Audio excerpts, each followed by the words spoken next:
here. Thanks to the Downtown Association and the Improv for having us this morning.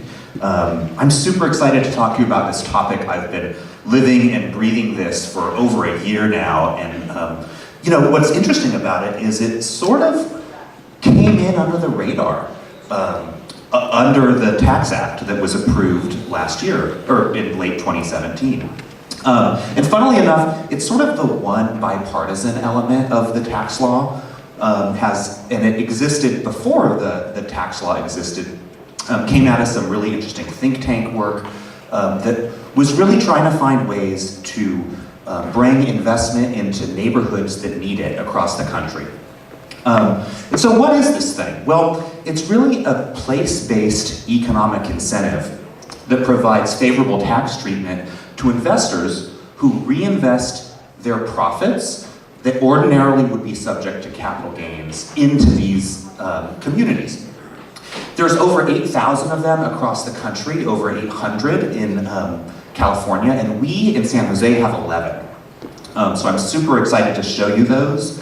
And a couple of quick things to know about this. This is all about rewarding patient capital, so long-term hold, not sort of quick flip type money.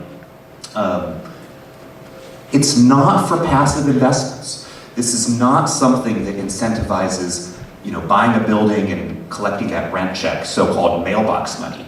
It's really about improving buildings, building buildings, and it's not just real estate. This is a big thing I want you all to know. Companies that locate in these zones can access this investment, this new type of investment, kind of like the way startups get VC capital. It's different, but sort of similar. And this is going to be a big deal that more and more people are going to kind of clue into. And then we as the city are really looking forward to kind of guiding investment, connecting investors with opportunities, but this is a federal implementation, and that's important to know as well.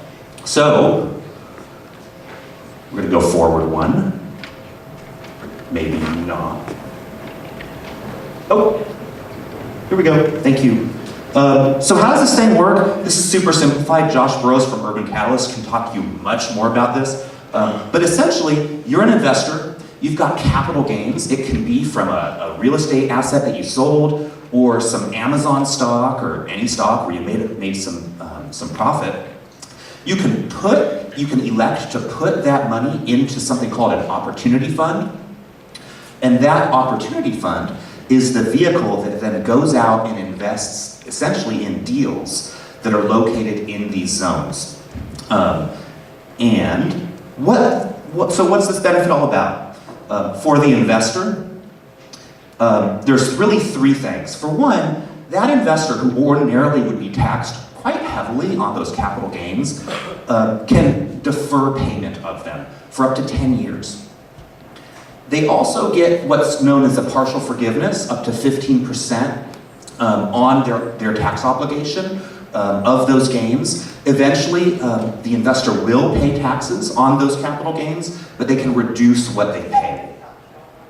And this is the big one, the permanent exclusion. So the growth in value of that investment that the investor makes in the zone, that is what, if the investor holds and sells after 10 years, that investor does not have to pay any capital gains on the growth in value of the investment. And that's a really big deal, and that has a lot of people super excited about this incentive.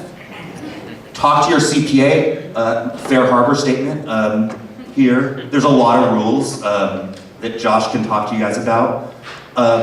Why do we in the city, why are we paying attention to this? This is a big deal for us. Listen, we recognize what this really represents is a new source of capital to come in and hopefully get some of these projects actually built. You know, in downtown we've got a significant number of developers interested in building in downtown. And it's hard to get these projects built, as many of you know. And so a new source of capital to come in and partner with existing developers or bring in new developers can really help bring more projects to market, bring more people into downtown and drive our local economy further. We're also interested in bringing in more mission-driven investors. There are philanthropies and impact investors who are really interested in this, and we'd love to see them be active in our community. We have some goals for our zones, and kind of when we were looking at which census tracts we would like to be nominated in San Jose, we thought a lot about what are the census tracts that have capacity for growth, and where we already kind of have the in-place planning to guide growth. We thought about transit. It's important that we build up around transit. So you'll notice we have 2 BART stations, 2 future BART stations in our zones.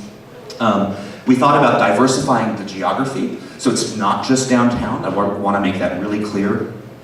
And we thought about how we can use this incentive to drive our goals around equity. And so you'll notice there's quite a few areas that are included in our zones that are industrial areas. And the thinking there is that this could make those areas more attractive for employers that pay middle wage jobs and bring in middle skilled workers. So these are our zones in context. I'm just gonna kind of flash through them, and then before I hand it over to Josh is gonna talk to you more about downtown. It's actually 4 opportunity zones in our downtown area, and it's not all of downtown, sort of frustratingly, the way census tracts are drawn. We don't quite have everything, but we've got a lot. And there's, obviously a lot of different neighborhoods represented here.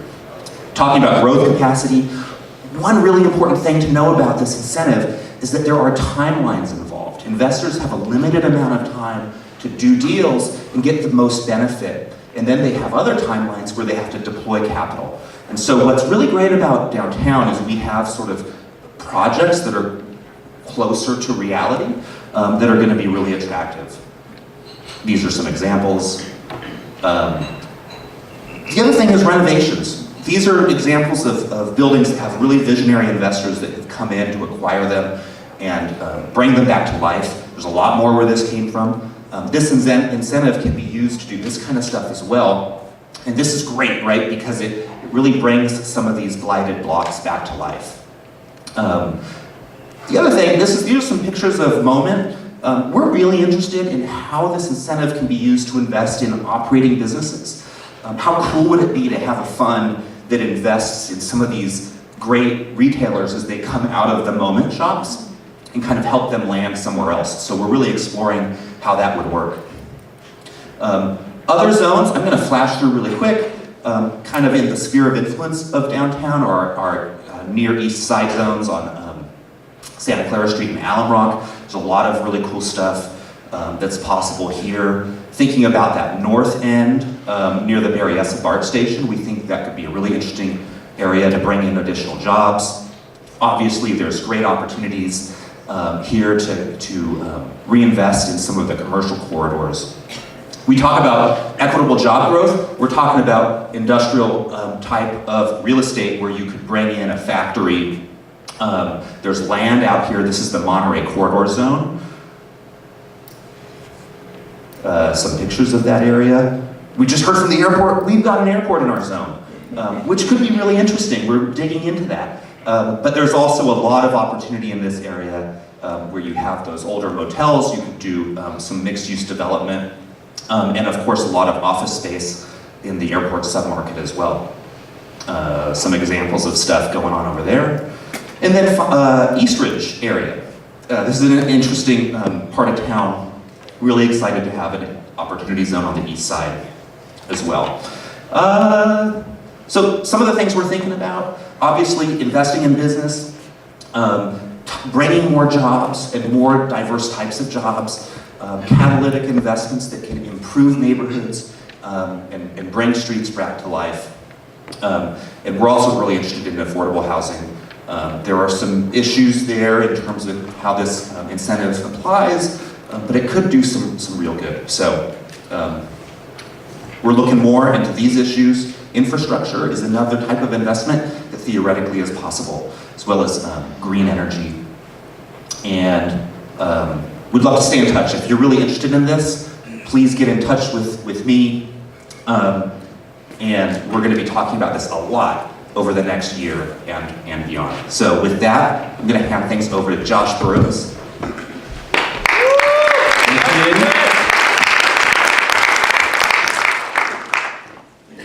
Thank you, Nathan.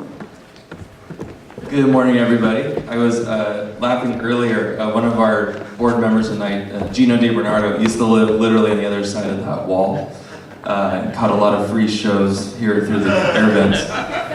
I'm kidding, we paid. We walked over and paid. Let's see here. Yeah, there it is. Very good. I'm Josh Burroughs with Urban Catalyst, partner, and we are Silicon Valley's first multi-asset opportunity fund, and we are dedicated to downtown San Jose specifically. For us, multi-asset means that we invest our funds in multiple real estate projects, not just a single project.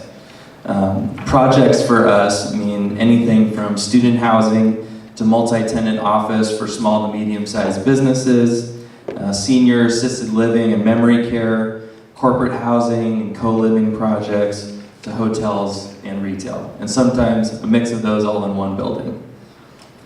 Opportunity Fund means that we are a vehicle for investors with capital gains to place money into our zone. And in exchange for them agreeing to be long-term investors, which means 10 plus years, they will receive certain tax advantages. That's from a high level. So for the investor, that means a deferral of the tax they were going to pay on their capital gain when they sell something. It could be stocks, it could be property, a business. So you don't have to pay that tax bill for 7 years. And in year 7, you actually get a 15% discount off that tax when you pay it. But the big thing is at the end of the term, on the fund life cycle, you don't pay any federal taxes on the profit you make from the fund. So it's a big incentive to be a long-term investor. Nathan spoke a little bit about how the program works, but to recap from a high level and just to be a little bit more clear, this tax law was put into place in order to incentivize long-term investing inside the opportunity zones. Get money off the sidelines and into projects, get the projects out of the ground, and ultimately spur economic development. And this is the game changer for San Jose's economic development engine, specifically our downtown zone.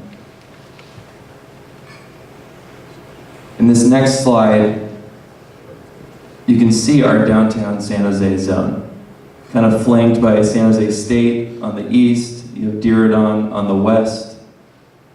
It goes almost to the edge of it follows almost to the edge of our current downtown core boundary on the north. These are projects that have been completed in the last, let's call it 5 years, downtown in orange. This in blue are projects that are under construction.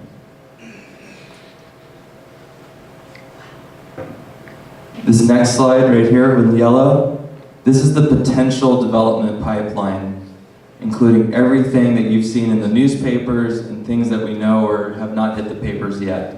It's everything from residential to hotels and retail. This is a completely changed downtown.